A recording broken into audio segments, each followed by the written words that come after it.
Welcome back guys to my Red Dead Online tips series. Today's video is going to be an in-depth look at how you can win more gunfights in Red Dead Online. So this video should help you find your optimal loadout, the best ability cards, and also the best weapons to maximize your chances of surviving out there in the Wild West. Whether it's to fend off griefers in free mode, or you just want to rank up faster in game modes and get more kills, such as Showdown, this video should really help you guys out. Alright, so the first tip I'm going to share with you is the settings. Now, if you're playing on the default settings, you're automatically at a disadvantage. There's quite a few tweaks you can make to the settings that are actually going to help you win more gunfights. So if you head into your settings menu and then click on controls, I'll show you guys what tweaks you can make. First of all, I like to turn both my look and my aim sensitivities up to about 2/3 full. You can turn this higher if you personally prefer to play on high sensitivities. If you are used to playing other games on a high sensitivity, you might want to turn this up a bit, but I find about 2/3 full works well for me. Next, you want to turn your aim look acceleration all the way to 100%, and then your aim look dead zone all the way down to 0%. What this is going to do is help you lock on to enemies a lot easier in PvP. So this is going to improve your accuracy and help you guys get more kills. Next up, for the first person controls, I'd recommend mirroring what you have for the third person controls, so use the same look sensitivity to keep that consistent. Also turn up your aim look acceleration all the way up on this one, and your aim look dead zone all the way down. The last change I'd recommend making is in the accessibility at the bottom, and change your running mode to toggle to run. What this is going to do is mean that instead of having to hold the A or the X button to run, you just tap it once and you're automatically going to be running. It makes PvP a lot easier because you don't have to think about moving your finger or your thumb onto the A button to sprint. You can just automatically think about aiming at people and not have to worry about pressing that button. The next tip is going to be an optimal ability card setup. And I want to say a mention to Dylan362 for this setup. It's probably the best one I've seen so far. If you guys have not used ability cards yet, I'll cover quickly how they work. So we basically get one main ability card we can use, and then 3 passive cards.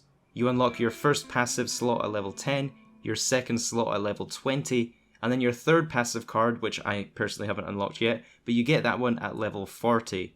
And these passive cards will give you a huge edge against your opponent, because you can purchase upgrades and even upgrade your ability cards to give you better recovery, deal more damage in the game, get more critical damage, and also give you advanced Deadeye features. So let's go over the optimal ability card setup for PvP. The first card should be painted black. This will automatically paint targets on enemies whilst you're in Deadeye.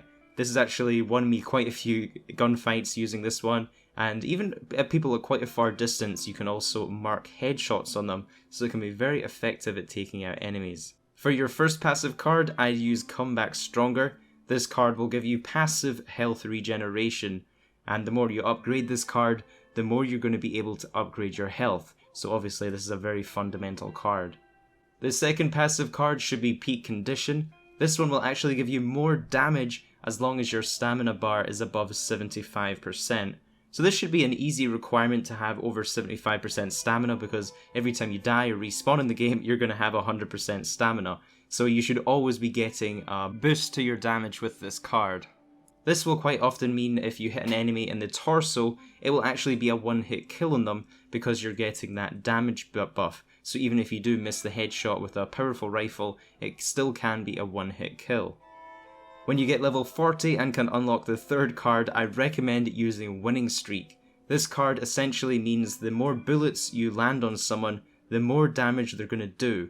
So when this one is combined with the last card, Peak Condition, it's going to mean that if you hit someone in the chest and they do happen to survive, the next bullet you land on them is going to guarantee you that kill. So this card basically gives you critical damage on your opponents. Once you start using ability cards, also don't forget to upgrade them to make them more powerful. So once you start using a card and you earn 10,000 experience using it, you'll be able to upgrade it, and the first upgrade will cost $350. So these upgrades do tend to be quite pricey, however they are permanently benefiting your character, so they are worth investing in because you're always going to have that passive benefit from having it active. Whereas if you spend your money on buying a new gun, you're only going to be benefiting from that gun if you're going to be actively using it, whereas these passive cards are going to benefit everything. The next tip I have for you guys is to time the jump. So you can perform a jump by pressing X on Xbox or square on PlayStation 4. It works very similar to the combat roll we could do in GTA Online, and the trick to using it in PvP is all about the timing. Now if your opponent does the jump, what you want to do is do the jump right after them, not at this exact same time as them. And what this will mean is that if you jump right after them, you'll be in a position to get up and lock on a headshot with them while they're finished their jump and are stationary. So what will usually end up happening is they'll miss their shot because you're performing the jump while they're ready, and it means that you can get up and get them before they're able to jump again because there is somewhat of a cooldown on using the jumps. This next tip is a simple but effective one, but it makes you more difficult to hit for other players. So while aiming down your sights, you can hold X on PlayStation 4 or A on Xbox to strafe faster. By default, when you're aiming, you're only going to be walking while you're aiming, so it's going to make you a very slow and easy target for your enemies. However, if you hit the A button on Xbox, you're going to be kind of jogging while you're strafing, making you a lot of a harder target. The next tip is to purchase the Varmint Rifle. This is an absolute must-own weapon for PvP.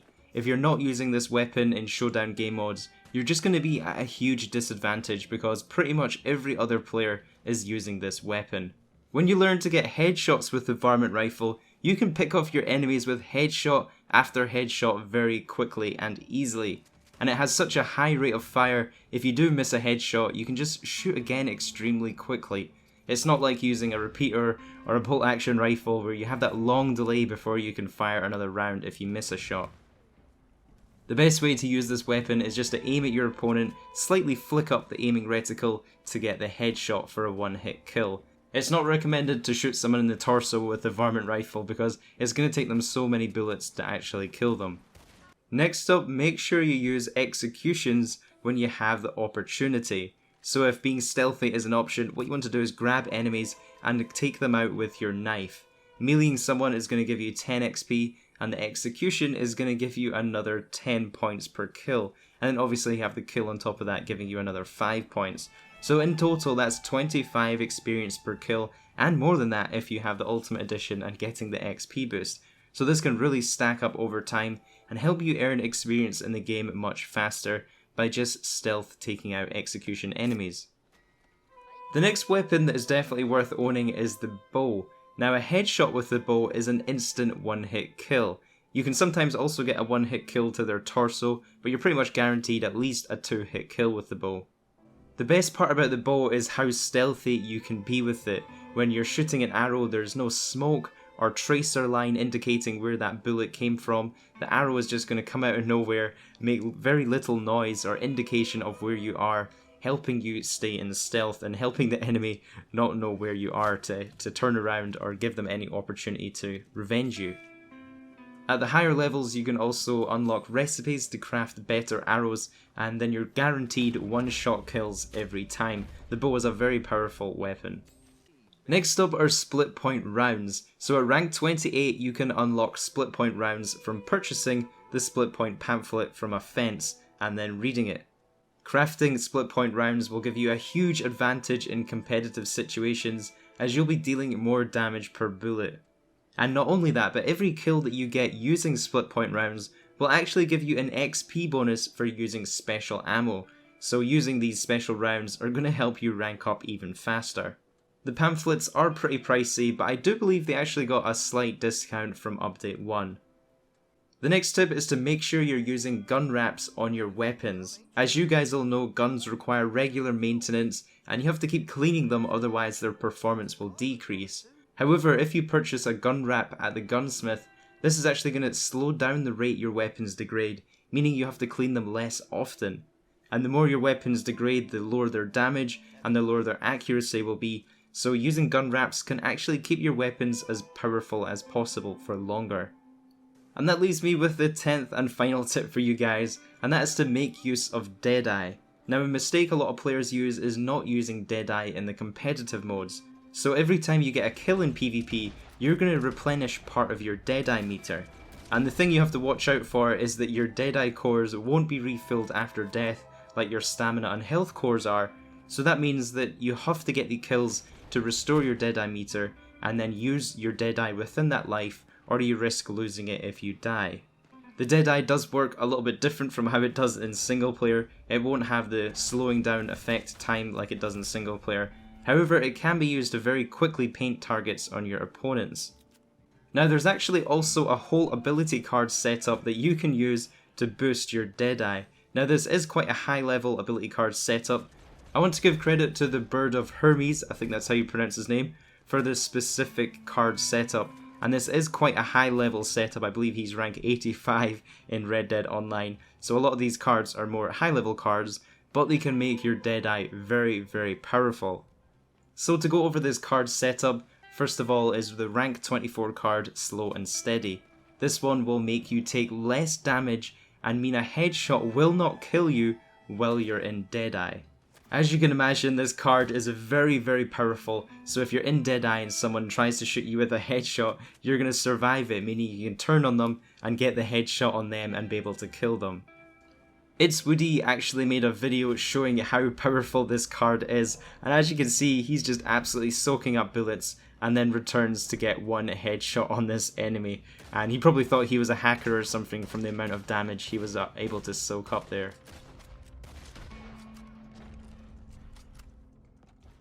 The three passive cards to complement this setup are the rank 26, the Unblinking Eye. This will make your Deadeye and Eagle Eye drain slower. Rank 28, Eye for an Eye card, meaning headshots will restore Deadeye. And the third passive card is the rank 36 Cold Blooded card, meaning after kill an enemy, you will regain health over the next 5 seconds. Now this combination of cards when used together is going to make you very powerful in Red Dead Online. You're going to be able to soak up a lot of damage and be able to constantly use your Deadeye to be able to avoid being killed with headshots. So guys, that was my top 10 tips and tricks to help you win more gunfights in Red Dead Online. If you did find this video helpful, I'd really appreciate if you could take a few seconds to leave a like. It really helps support my channel, and also subscribe if you are new so you don't miss out on any future videos like this. Have a good one guys, and I'll catch you in the next video. Flipping cars, I did the scene. Flipping high shit with the team. You know me, got the antidote. I spit it sick up in Los Santos. Dodging missiles, dodging bullets. Coming at me now, tell me to pull it. I'm a G, DOA, silent core in GTA.